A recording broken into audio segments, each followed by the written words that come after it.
Hidden room of Thomas Jefferson's mansion solves 200-year-old mystery.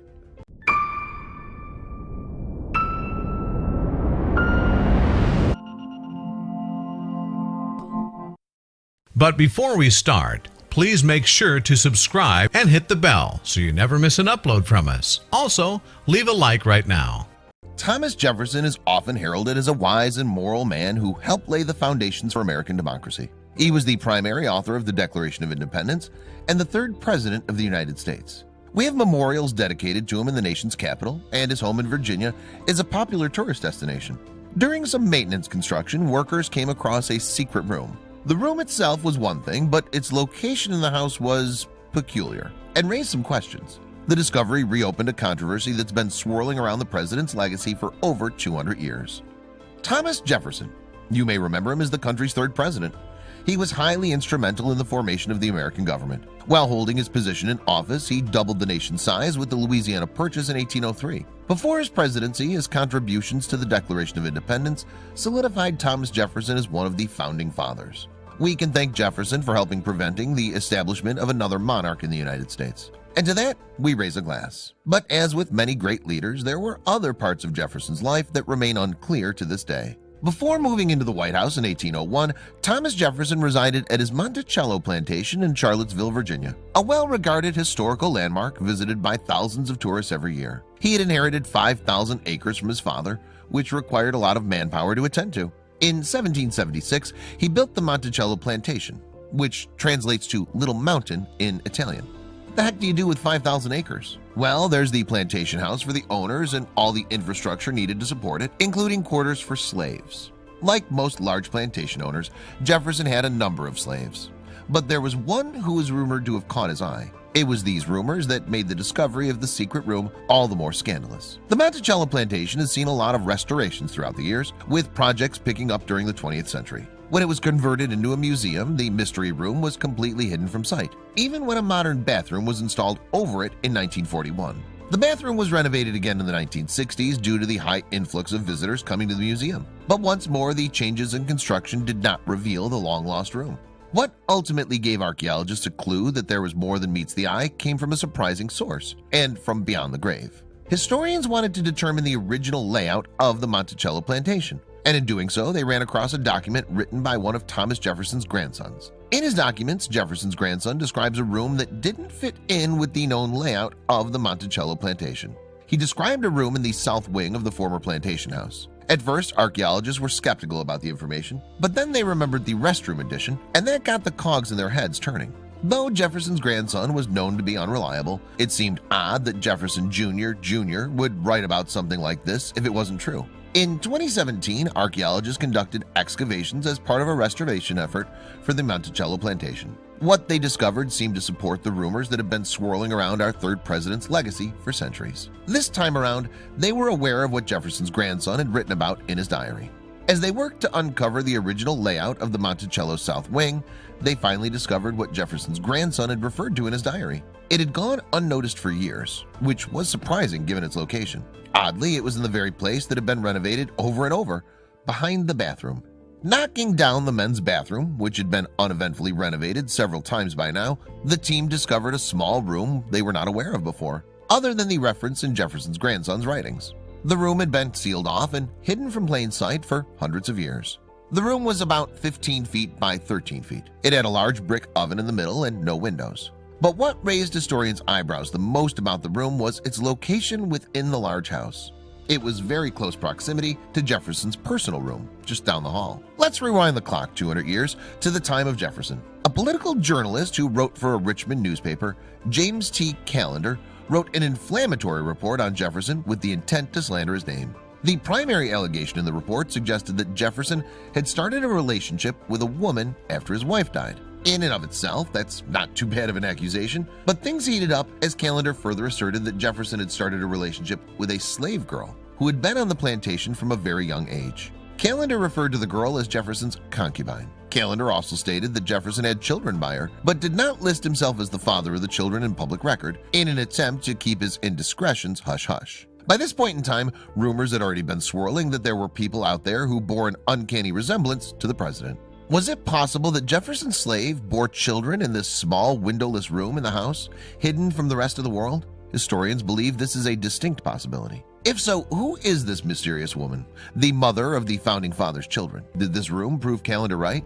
There were other contemporaries during Jefferson's time that whispered about his personal affairs. Among these people, the second president of the United States, John Adams. In a letter he wrote to his sons in 1794, 8 years prior to the editorial Callender wrote, Adams appears to be referring to Jefferson's relationship with a slave girl. However, because the references are veiled in Roman myths, historians can't be sure. But one line in particular has stood out as a possible reference to the Jefferson scandal. When considering reasons Jefferson might have resigned his position as Secretary of State, Adams speculates that Jefferson might be summoned from the familiar society of Egeria. During the time, familiar was an innuendo for being intimate, and Egeria was a Roman mythical nymph whose story involves her meeting a king in a secret grove. The slave believed to be Jefferson's concubine, as Callender described her, was 16-year-old Sally Hemings. Sally Hemings was the half-sister of Martha Jefferson, Thomas Jefferson's wife. Much of Hemings' life was shrouded in mystery for over 200 years. It wasn't until recently that historians looked a little closer into the life of the woman who lived on the Jefferson plantation in Virginia. Despite her connection to the First Lady, Hemings was dealt a different hand in life. She was half African-American and half white. Unlike Mrs. Jefferson, Sally was born into slavery. She arrived at the Jefferson plantation at a very young age. As such, she was tasked with labor within the Jefferson household. Hemings was described by Jefferson's enslaved blacksmith, Isaac Granger Jefferson, as mighty near white and very handsome. And it was recorded that Sally Hemings had long hair that reached her waist. It was noted around the estate that Hemings received the preferable work and never had to work hard labor outside. She served the Jeffersons until Thomas Jefferson's death in 1826. Historians, however, uncovered hidden information in the mystery room of the Jefferson house that was only a rumor during the Revolutionary period. At 14, the young girl, barely a teen, accompanied Thomas Jefferson to France. 2 years later, Sally Hemings' life would drastically change. Thomas Jefferson was the United States minister to France. In 1794, Jefferson, a recent widower, took a trip to France and took Sally Hemings along with him. France was considered a free country and it was illegal to own slaves while living under the French flag. There's a belief that Hemings had the choice to stay in France, where she could have been protected under the law of the French government, but something motivated Sally to return to the U.S. as a slave.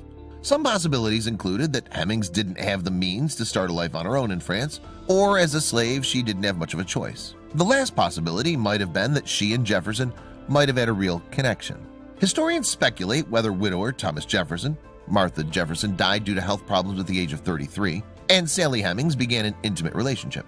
While Jefferson was well into his 40s, Sally was only 16. Whether or not Sally entered the relationship voluntarily remains under heated debate. But one thing is clear, Sally became pregnant. She returned to the United States with Jefferson and continued to live on Monticello Plantation. Hemings would go on to have 4 more children that were rumored to be fathered by Jefferson. Historians believe that she gave birth to them in the secret room that was recently discovered. Sally Hemings returning to the United States with Jefferson does not necessarily mean she was complicit in their relationship.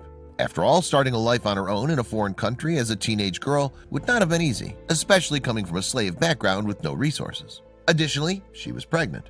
The power dynamic of slave master she had grown up under may have influenced the way she saw her relationship with Jefferson, as she was, by all accounts, given special treatment compared to the other slaves on the plantation.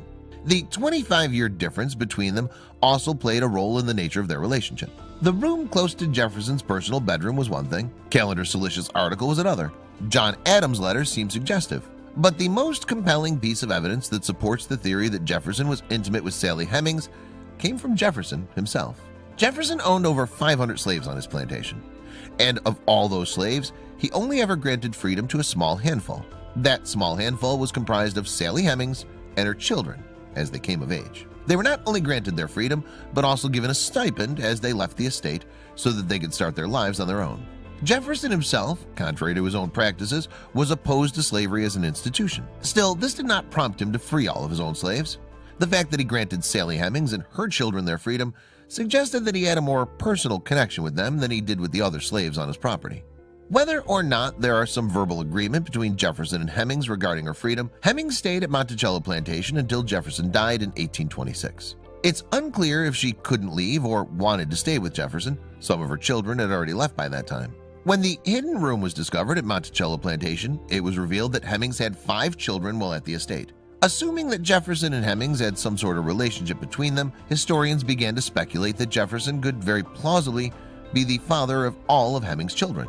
Given that he was not listed as the father in their birth records, determining paternity wasn't going to be easy. However, historians did know the names of Sally Hemmings' children from their birth records, so they had a starting point in tracing the genetic lineage and solving the mystery of the Jefferson-Hemmings controversy. Today, historians strongly believe Thomas Jefferson indeed fathered Sally Hemmings' children. Out of the 4 surviving children, 2 boys and 2 girls, historians were only able to track down 2, Easton Hemmings and Harriet Hemmings. The 5th child died at an early age. Easton Hemmings was freed upon the death of Jefferson, as he had not yet come of age before his death. Being fair in skin tone, he was able to integrate and pass as a white person in society. He married and had 3 kids of his own as a free man. However, his resemblance to Jefferson didn't go unnoticed. Easton's arrival in Ohio, where he went after he left the plantation, was one of intrigue. KPBS published an article which appeared in the Scioto Gazette, an Ohio newspaper describing Easton Hemmings as light bronze color, little over 6 feet tall, and dignified. His nearly straight hair showed a hint of auburn, and his face indistinct suggestion of freckles. Rumors spread that he was the son of Thomas Jefferson. One reporter decided to make it his issue, and he wanted to hear what the mysterious man in town had to say about the prospect of being the son of a former president. Easton was regarded as a gentleman, as many people within the small town thought he was an all-around good guy. When the journalist managed to meet Easton face-to-face, he asked if the rumors of his lineage were true. Easton's response silenced the reporter. Easton responded, "Well, my mother, whose name I bear, belonged to Mr. Jefferson." And after a slight pause, he added, "And she was never married." He, his wife, and children moved on and eventually ended up in Wisconsin, where they settled on a property they later owned. Easton didn't know it at the time, but he would ultimately be the piece of the puzzle that would put the Jefferson-Hemmings controversy to rest. Is it true? Did Thomas Jefferson have children with Sally Hemmings?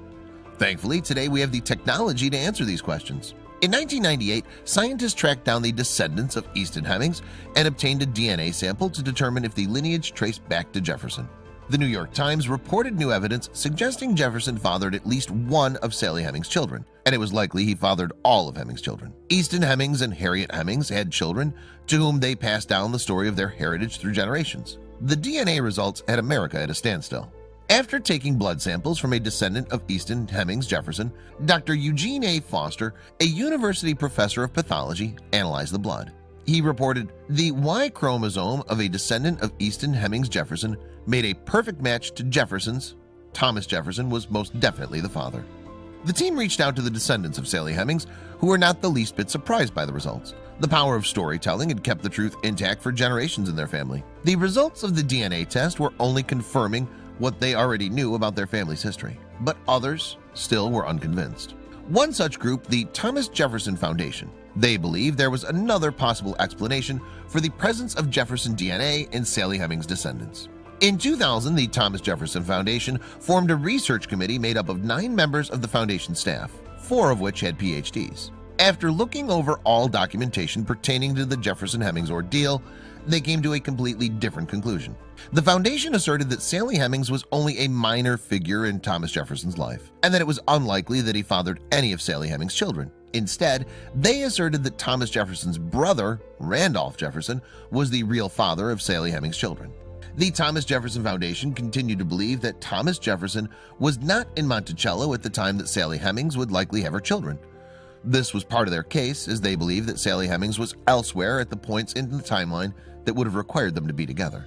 Still, this evidence feels flimsy when taking all the other factors into consideration. While some of it is circumstantial, the room, the rumors, the letter from John Adams, the DNA test does seem pretty conclusive. And the general consensus is that there was something going on between Sally Hemmings and Thomas Jefferson.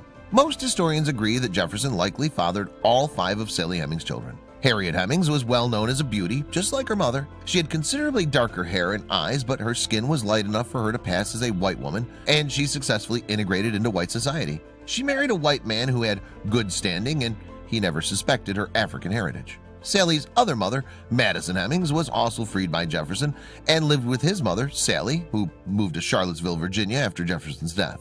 He worked as a farmer and a carpenter. He got married, had children, and moved to the free state of Ohio after his mother's death. Uncovering Sally Hemmings' room reopened a conversation about the relationship between Jefferson and his alleged lover. Archaeologists can't help but question the nature of their relationship, seeing how Sally Hemings was within arm's reach or just one door down the hall.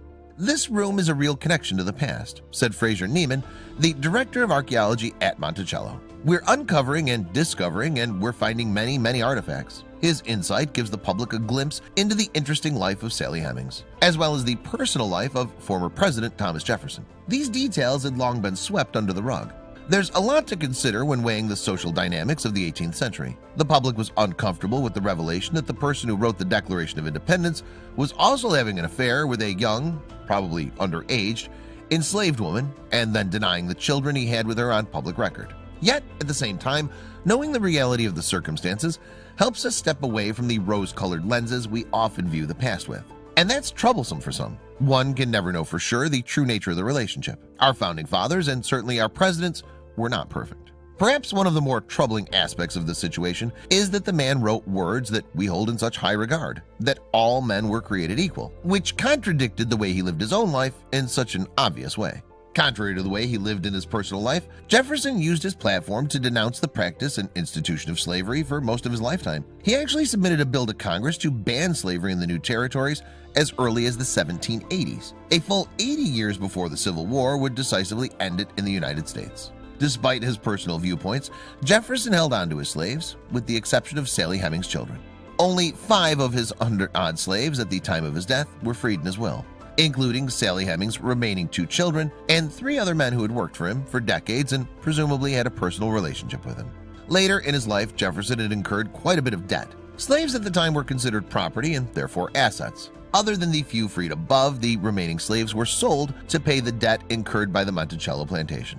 What we do know for sure is that Thomas Jefferson did want to hide his relationship with Sally Hemings from the public, as well as the fact that he fathered children by her. Perhaps what makes the story resonate so much is the literal intersection of an American idealist and the ugly legacy of slavery. Sally Hemings told her kids they were the children of Jefferson, but otherwise didn't speak on the matter. But the only people who truly know what went on in that room in the Monticello plantation took the full truth with them to the grave. All we have left are pieces of a puzzle that, when put together, paint an unsettling picture of an American icon that's hard to ignore and raises some tough questions.